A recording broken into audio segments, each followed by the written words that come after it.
আমি মরলে কবর দিও বুকের গরজ। শোয়েবকে কোলে নিয়ে এবার রান্না করছে শোয়েবের বাবা। এভাবেই চলে তাদের প্রতিটি দিন। অন্তর্যামী জানে ছোট্ট শোয়েবকে সারাদিন লালন পালন করে তার বাবা।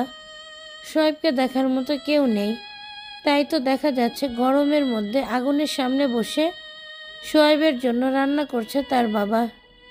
ভিডিওটি দেখে কমেন্ট বক্সে অনেকেই অনেক আফসোস করছে এবং বাচ্চাটার জন্য অনেকে সহানুভূতি প্রকাশ করছে। একজন কমেন্টে লিখেছে, শুনেছি মা কখনো সন্তানকে ফেলে দেয় না, কিন্তু শোয়েবের মা শোয়েবকে কিভাবে ফেলে দিয়ে চলে গেল। আর আপনাদের এই সময় আপনার মাও কি আপনাদের পাশে নেই? জীবন কি অদ্ভুত। যদি আপনার টাকা থাকতো তাহলে আপনার মা বাবা বউ সবাই থাকতো।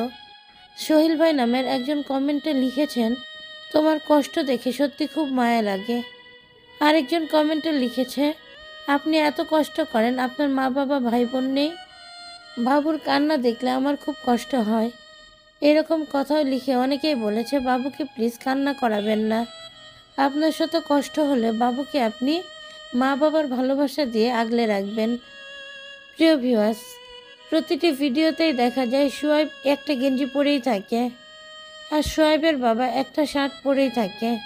বাবা তো সন্তানকে আর কতটুকুই বা দেখে রাখতে পারবে। সন্তানের দায়িত্ব যদি পৃথিবীতে বাবারা পালন করতেই পারত, তাহলে পৃথিবীতে মায়ের দরকার ছিল না। প্রিয় ভিউয়ার্স, শোয়েবের এই ভিডিও দেখতে আপনাদের কাছে কেমন লাগে অবশ্যই সেটা জানিয়ে দিবেন আমাদের কমেন্টের মাধ্যমে।